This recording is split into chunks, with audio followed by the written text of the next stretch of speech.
Bonjour tout le monde et bienvenue au Plexcom. Aujourd'hui, on va s'entretenir d'un sujet vraiment intéressant. En lien évidemment avec le programme APH de la SCHL, vient également la possibilité d'entrer en efficacité énergétique.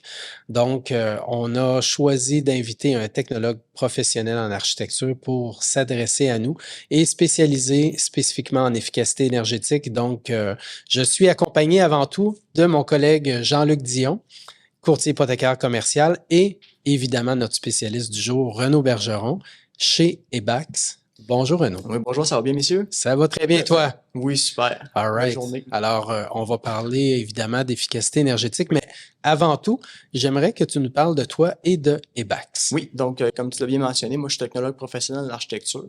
Donc, mon champ de compétences, puis mes collègues aussi, là, mais en fait, c'est l'enveloppe du bâtiment, donc ses compositions, son performance, la mécanique du bâtiment. Donc, la spécialisation en efficacité énergétique, on va la chercher par après, à traiter des dossiers de cet ordre-là.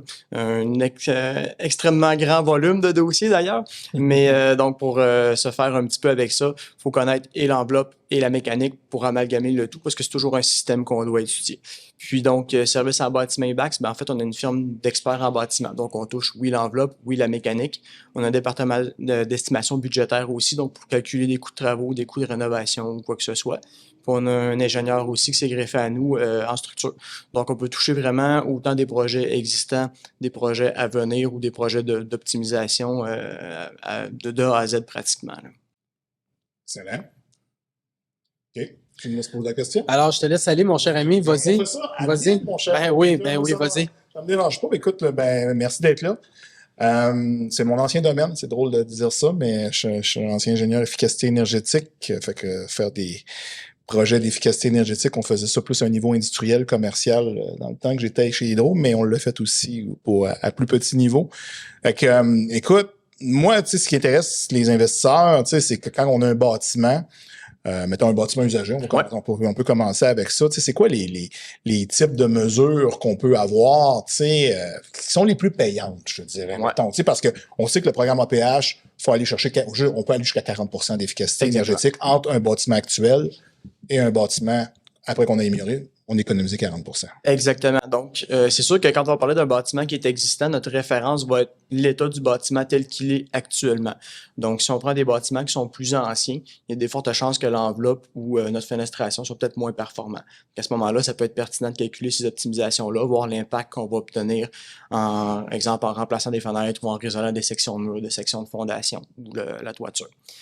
Pour des bâtiments qui seraient sinon, alternativement à ça, avec des systèmes de chauffage qui seraient au gaz ou au mazout, on peut avoir des économies assez appréciables, surtout quand on va faire des conversions de mazout, parce qu'on a une grosse perte en combustion. Donc, déjà, de convertir vers l'électricité, on a un gain appréciable.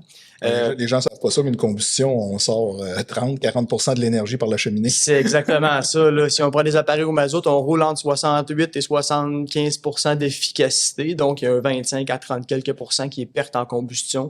Donc, c'est assez intéressant de faire des remplacements par rapport à ça. Sinon, ben, on peut avoir aussi des mesures qui sont plus simples un petit peu dans la mécanique d'occupation, donc les systèmes d'éclairage, les robinetteries, les pompes de douche, donc de réduire les débits de ces équipements-là, d'utiliser de l'éclairage au LED. On va avoir des réductions moins importantes, évidemment, mais considérant que c'est peu onéreux de les mettre en œuvre, c'est pertinent de le faire. Exact, parce que ça, c'est important ce que tu viens de dire là. Ouais. Chaque pièce investie pour qu'est-ce que ça me rapporte, tu sais, parce que C'est ça exactement a ça. toujours été le nerf de la guerre de l'efficacité énergétique. Exact. Parce que ça me, tu sais, tout le monde ferait de la géothermie, mais ça coûte tellement cher de faire de la géothermie que c'est pas nécessairement rentable, même si on a des subventions, même si on a ci, si on a ça. Fait que c'est ça. C'est exactement ça. Fait que nous, de la façon qu'on doit toujours le regarder, c'est justement le bâtiment actuel. On simule tous les postes de consommation. Ben, en fait, l'édifice lui-même, on va mesurer tous les postes de consommation de l'édifice, puis selon la géométrie, selon la volumétrie, selon l'orientation, selon le type d'équipement qu'on aurait, puis le nombre d'occupants qu'on aurait à l'intérieur, ben, il y a des postes qui vont être plus élevés, moins élevés que d'autres. Donc, c'est comme ça qu'on peut choisir quelle optimisation va être intéressante. Quand on va présenter ces optimisations-là aux clients, si par exemple la fenestration pour un projet X nous donne 14% d'économie d'énergie, oui, c'est relativement dispendieux de remplacer des fenêtres, mais l'impact, 14% est quand même assez important.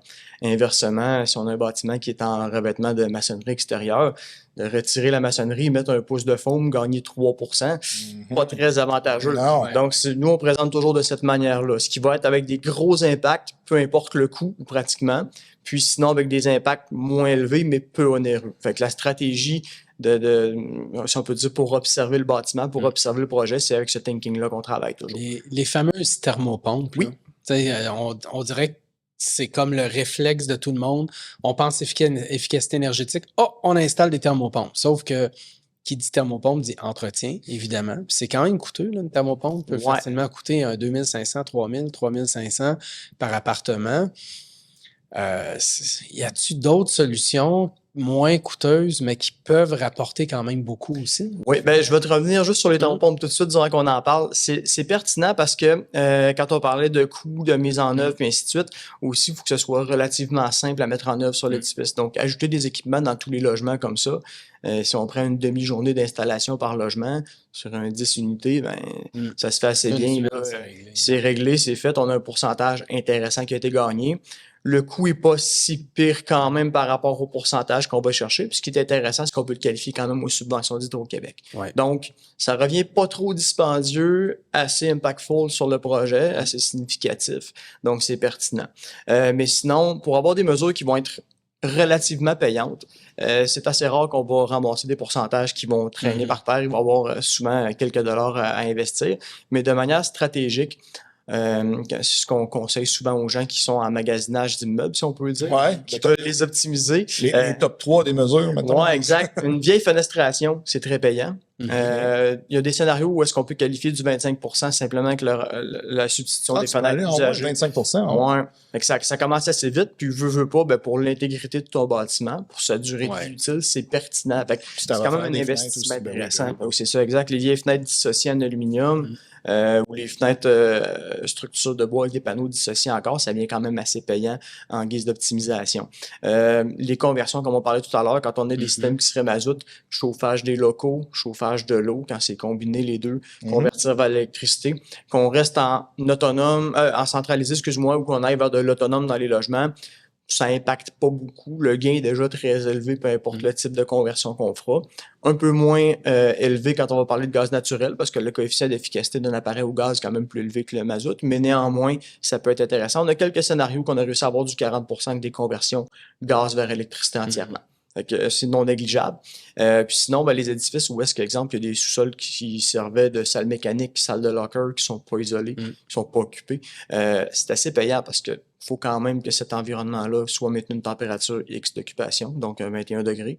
Donc à ce moment-là, la conduction de la fondation est assez importante. Des fois, on va chercher du 15% seulement en isolant des fondations. Ça, je te disais, moi, en tout cas, plutôt tu rencheras là-dessus, mais moi, en tout cas, ce que je vois souvent dans du 6-8 logements, mettons, bâtiment existant, là, bâtiment des années, mettons, 50 à aujourd'hui, tu sais, top 3 souvent que je vois, puis tu pourras nous dire peut-être quel pourcentage d'économie tu vois là-dessus, mais tu sais, c'est souvent thermopompe. Oui, exact. C'est comme la mesure qui a de l'air à donner. Thermostat programmable, on voit beaucoup. Thermostat programmable, on la voit. Éclairage OLED, tu l'as dit tantôt, on la voit. Et réducteur, beaucoup de débit d'eau.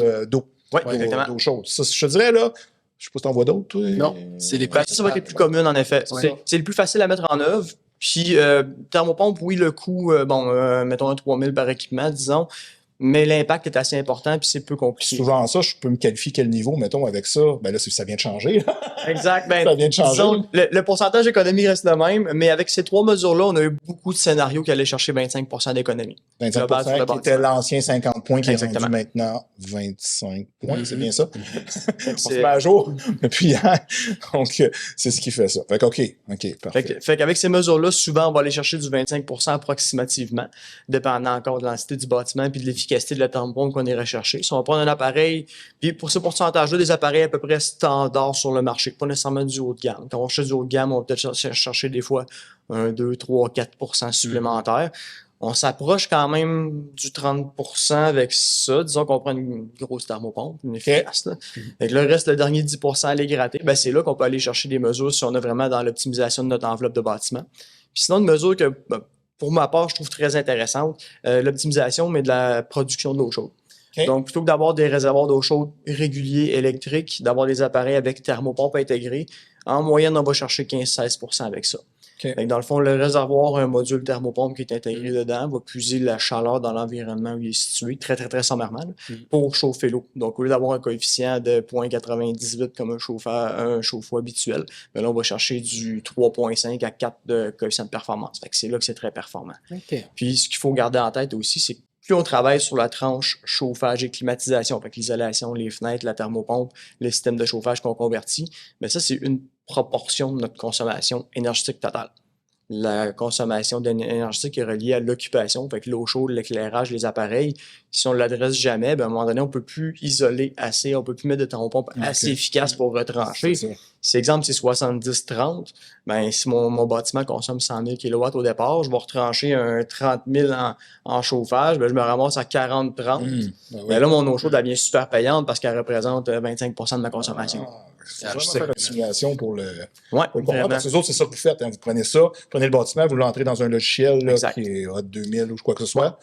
Puis vous faites des simulations justement pour dire, ben écoute, ça va être quoi mon pourcentage d'économie? Exactement. La volumétrie, la géométrie, la quantité de portes, de fenêtres, le type d'isolation, le nombre d'occupants. Si, exemple, on a des 4,5 où on a juste un édifice de chambre, exemple, ben, le nombre d'occupants va varier, fait que les consommations de la mécanique d'occupation va changer automatiquement. Fait que c'est pour ça que quand je disais, une fois qu'on a simulé le bâtiment, on va voir tous les paramètres, tous les postes de consommation. Puis c'est là que c'est intéressant parce qu'on peut savoir vraiment, OK, dans ce cas particulier-là, mon eau chaude est peu payante, dans celui-là, elle est extrêmement payante. C'est comme ça qu'on module un peu les recommandations. Puis dans le bâtiment neuf, ton top 3 des mesures que tu mettrais dans un... Parce que là, il faut battre le code. Exactement. 2015, si je me souviens bien. Pour un petit bâtiment, on va parler du code 2015. Pour un grand bâtiment, donc qui serait plus de 3 étages ou plus de 600 mètres carrés, c'est le CNEB 2017, qui est notre référence canadienne par rapport à ça. Dans la grande majorité des cas, on a déjà des fenêtres un peu plus efficaces que le code. On a souvent une enveloppe un petit peu plus efficace, pour la simple et bonne raison que le code stipule une valeur isolante pour le mur, pour le plafond, pour la fondation. Mais l'assemblage de matériaux qu'on fait, ici, entre autres, fait qu'on a un petit peu plus de performance. Puis sinon, ben, on a à peu près toujours de l'éclairage au LED maintenant. C'est rendu à peu près le standard, même si c'est pas le minimum qui est prescrit. Même chose pour les appareils de plomberie. Sur le marché, la grande majorité sont déjà à plus faible débit que le standard. Donc, si on prévoit ça, qu'un appareil thermopompe plutôt que simplement climatiseur, dans la très grande majorité des scénarios, on a déjà notre 25 % aussi. Les fameuses toitures blanches. Ouais, ça dans le fond, c'est un impact un peu qui est, comment je dirais, qui est difficile à mesurer. Vu que c'est comment je dirais, le revêtement de l'édifice lui-même, l'emplacement pour influencer, ben évidemment, s'il y a des couverts nuageux, pas nuageux, excusez, de végétation ou quoi que ce soit, ou un ombrage, un gros édifice à côté qui peut faire de l'ombrage, on peut avoir une certaine différence par rapport à ça. Dans la simulation, malheureusement, on ne peut pas y mettre une appréciation réelle.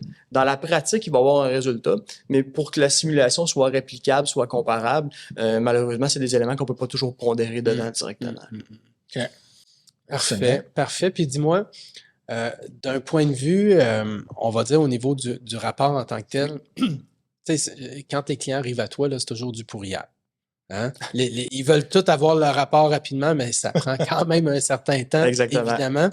On doit prévoir combien de temps du moment que tu es saisi du mandat jusqu'à l'émission d'un rapport?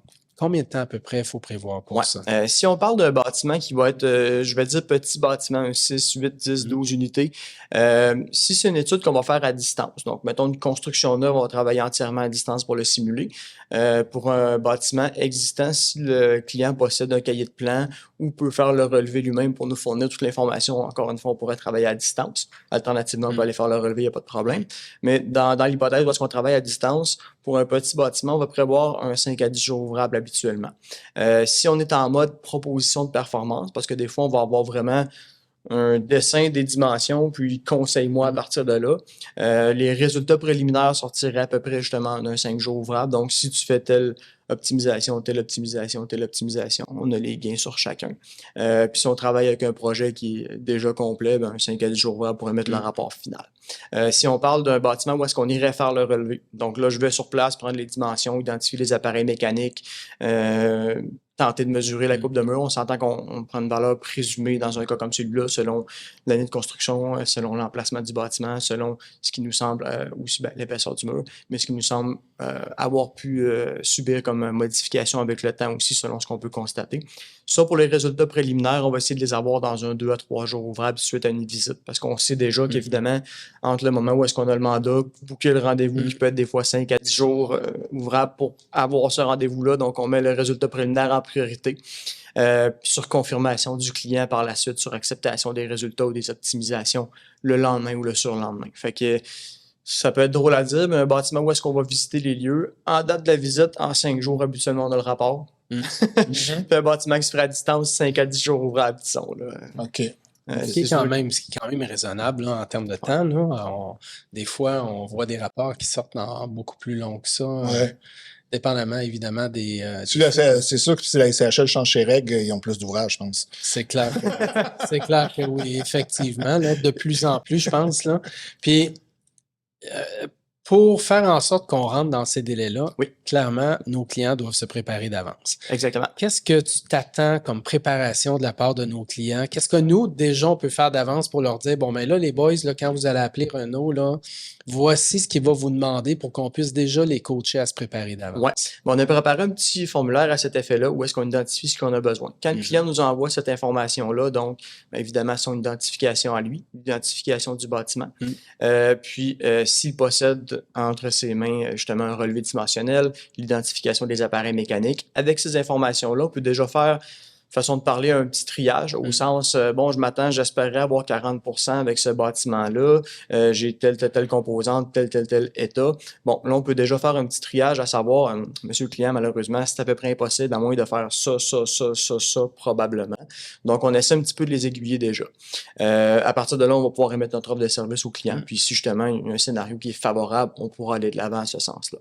Mais de connaître, justement, au moins l'année de construction, le nombre d'unités, puis nous fournir l'adresse. Avec ça, au moins, on est capable d'aller voir sur Google Maps, évidemment, puis se faire déjà une petite idée. On peut aider un peu. Puis, sur peut-être, à ce jour, à peu près 1800 dossiers qu'on a déposés dans le cadre de l'APH Select, il y en a peut-être 10-15% de plus que ça a été des dossiers qui n'étaient pas favorables ou que le client, finalement, ne pouvait pas l'acquérir parce que les coûts d'optimisation auraient été trop onéreux ou quoi que ce soit. Donc, le triage a permis à ces gens-là de ne pas s'embarquer dans une étude qui ne leur servira pas.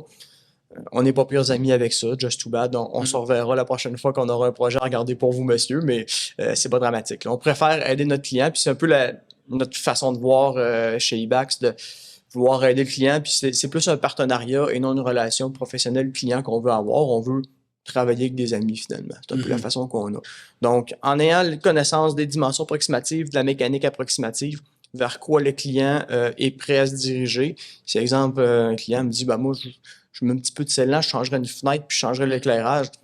Tu perds ton temps, ça sert à rien, tu n'auras jamais de pointage intéressant. Fait qu'on fait un peu ce triage-là à ce moment-là, puis après ça, on va de l'avant quand ça fonctionne. Des mesures de jobber qu'on appelle. Ouais, c'est ça. À un moment donné, on essaie de faire ça le moins heureux possible. Puis comme tu disais au début, le nerf de la guerre, c'est combien ça coûte puis combien ça va rapporter. C'est logique, c'est normal. Là.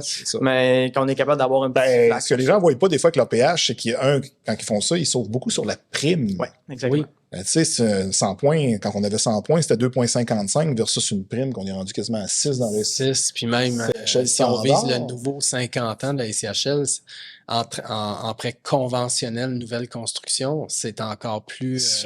un immeuble d'1 million, c'est à peu près 40 000 $. Ça va vite. Là. Tu peux en faire pas mal. Tu sais, 1 million, mettons, c'est peut-être un petit 5-6 logements. Mais tu peux en faire de la mesure quand même. Ça va vite. Ça va vite. Là. Tu sais, si tu changes tes fenêtres, tu viens d'upgrader, tu as payé avec la prime ce que tu as sauvé en Exactement. prime. Fait que, pour moi, c'est un no-brainer, même avec les nouvelles règles.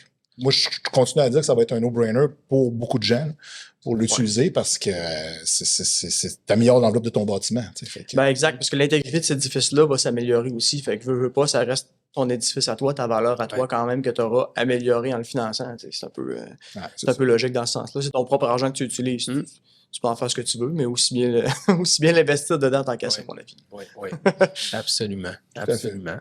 Excellent. Alors, je pense qu'on a fait le tour au niveau des sujets. C'était vraiment, vraiment intéressant. Super. Merci beaucoup. Renaud, si nos clients veulent te rejoindre, comment ils peuvent te rejoindre? Oui, dans le fond, ça peut être directement sur notre site Internet. On peut nous contacter aussi, sinon par courriel ou par téléphone directement. Là, Donc, site Internet ebax.ca. Exactement. Sinon, téléphone? Dans le fond, dans le 418-622-7353. Alors, à partir de là, on pourra tomber sur les postes. 418, c'est basé à Québec. Oui, exactement. Mais je sais que tu fais à travers le Québec au complet. Exactement. C'est pas parce que vous êtes basé à Québec que vous ne pouvez pas faire un immeuble à Gatineau. Là. Non, exact. Ça n'empêche rien. Le seul, comment je dirais, le seul disclaimer par rapport à ça, c'est que si on allait faire le relevé, évidemment, il y a un frais de déplacement. Mais je veux dire, Jusqu'à date, on fait, c'est pas une fois par semaine à Montréal ou à Sherbrooke ou dans le coin de Gatineau. On en fait beaucoup où est-ce qu'on fait du relevé à l'extérieur. Puis sinon, ben, les études à distance. Peu d'impact là-dessus. Puis, ce qui est intéressant de dire, c'est qu'on travaille justement à avoir différents bureaux dans la province. On est en train de développer ce bout-là. Donc, dans un avenir rapproché, on aura peut-être moins de déplacements à faire aussi pour ça. Tout en couvrant les mêmes gens. Absolument, absolument. Ben, Jean-Luc, Renaud, merci beaucoup. Ça a été un plaisir. Puis, espérons que, chers auditeurs, ça vous a permis de démystifier cet aspect-là. S'il y a quoi que ce soit, vous pouvez rejoindre nos courtiers au www.multi-plex.ca. Merci d'avoir assisté au Plexcom et bonne journée.